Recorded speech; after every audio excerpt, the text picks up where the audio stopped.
Moment d'échange entre les acteurs du monde du travail, le 1er mai est la date marquant la célébration des travailleurs. Les agents de la mairie de Cocody ne sont pas restés en marge de cette célébration.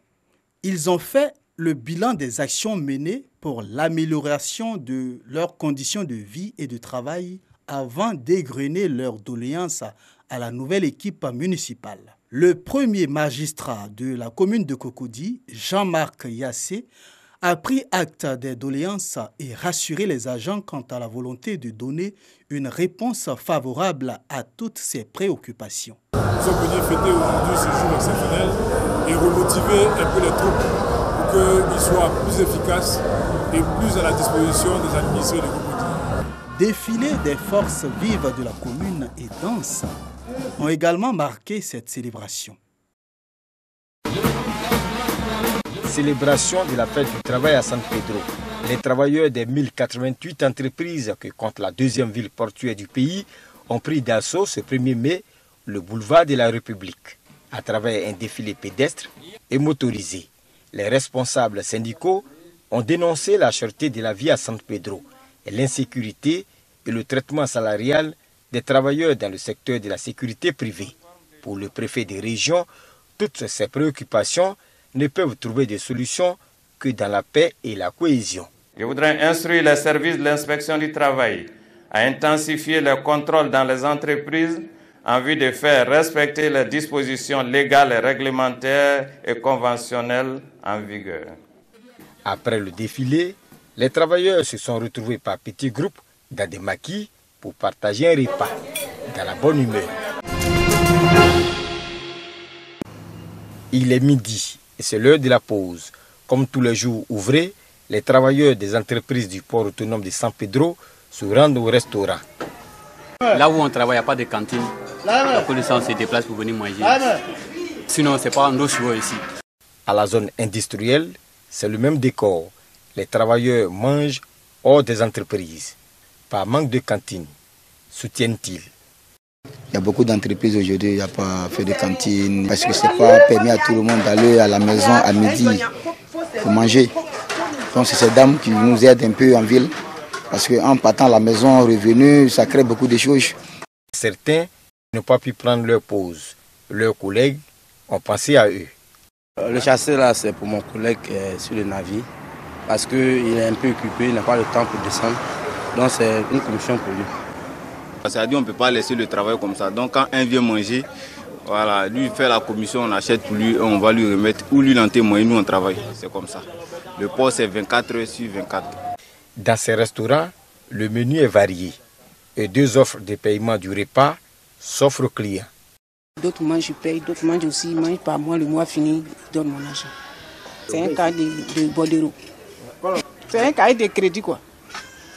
Donc je note quand le mois finit, il vient me donner ce argent. D'autres travailleurs préfèrent rester en entreprise et partager ensemble les plats commandés. Les responsables d'entreprise que nous avons approchés ont refusé de se prononcer sur la question des cantines. Pour l'inspecteur du travail, la cantine au sein d'une entreprise fait partie de l'amélioration des conditions du travail. Avoir une cantine au sein d'une entreprise fait souvent partie des revendications des travailleurs dans le cadre de l'amélioration de leurs conditions de travail. Mais ça dépend des capacités de chaque entreprise. Il y a des normes qui sont obligatoires. C'est comme le transport. Il y a une prime de transport, mais il y a des entreprises qui préfèrent transporter leurs travailleurs sur les lieux du site. C'est à nous d'interpeller quand même nos responsables premiers, quand même d'envisager, de penser à cela. Des syndicats des travailleurs nous ont confié qu'ils reviendront sur la question des cantines.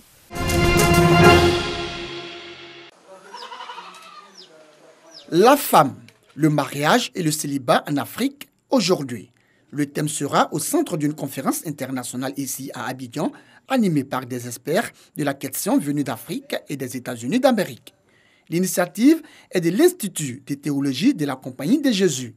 Objectif, faire connaître le secret d'une relation conjugale durable et épanouissante. Le choix de ce thème vient tout simplement du constat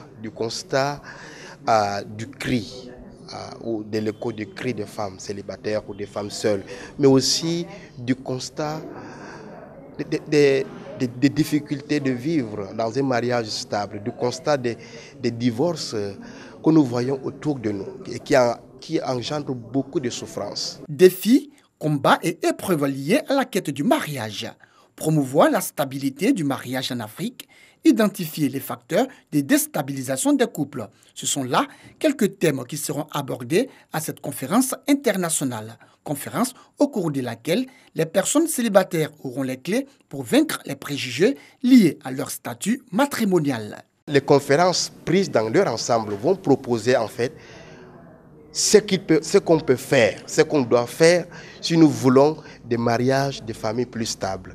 Ce que nous pouvons faire, ce que nous devons faire pour que la femme célibataire s'épanouisse, puisse assumer ses responsabilités au sein de sa famille, éduquer ses enfants, contribuer au développement durable de façon beaucoup plus sereine.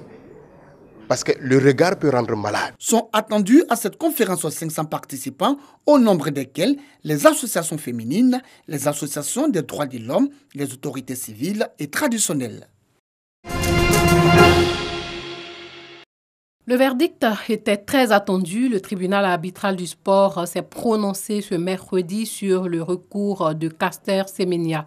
Mathieu Rib, secrétaire général du tribunal arbitral du sport, a annoncé le rejet du recours. Le groupe spécial de juges a estimé que le règlement DDS, différence de développement sexuel, était discriminatoire. Mais la majorité des membres du groupe spécial a estimé que sur la base des preuves présentées par les parties à la procédure, une telle discrimination était un moyen nécessaire, raisonnable et proportionné d'atteindre l'objectif de l'IAAF consistant à préserver l'intégrité de l'athlétisme féminin lors de certains événements des pistes de compétition internationale allant de 400 mètres à 1000. Victoire donc pour la Fédération internationale d'athlétisme. Caster Semenya ainsi que toutes les autres athlètes hyperandrogènes devront faire baisser leur taux de testostérone si elles tiennent à rester en course. Elle devra prendre des médicaments pour pouvoir descendre en dessous de ce niveau de testostérone. Il y a un seuil dans les règles. Ce seuil peut encore être changé, encore être adapté par l'IAAF. C'est quelque chose qu'ils doivent décider, mais c'est vrai, pour ces athlètes comme Miss Semenya, il y aura des conséquences médicales qui sont la prise de contraceptifs. À Johannesburg, cette décision a été accueillie comme une discrimination à l'encontre de Caster Semenya. En ce moment, elle fait l'objet de discrimination parce que c'est quelque chose avec laquelle elle est née. Ce n'est pas quelque chose qu'elle a appris ou qu'elle a acheté. Donc vous ne pouvez pas nécessairement la discriminer. C'est comme dire à quelqu'un d'intelligent qu'on va lui couper le cerveau en deux. C'est comme ça, c'est comme ça. Alors oui, elle est née avec. Elle ne se drogue pas, je ne vois pas où est le problème. Laissez-la être. Arrêtez de lui donner quoi que ce soit. Laissez-la être parce qu'il y a quelque chose en elle qui pleure. Et nous lui donnons juste cette hormone. Mais elle veut sortir et elle veut être sa propre personne. Arrêtez de lui donner quoi que ce soit. Laissez-la tranquille. Le tribunal arbitral du sport a tout de même renvoyé l'IAAF à sa copie sur 3 points. D'abord, la difficulté d'appliquer un principe de responsabilité objective en fixant un seuil de taux de testostérone à respecter. Ensuite, la difficulté de prouver un véritable avantage athlétique sur les athlètes hyperandrogènes sur les distances du 1500 mètres et du 1000. Enfin, les éventuels effets secondaires du traitement hormonal.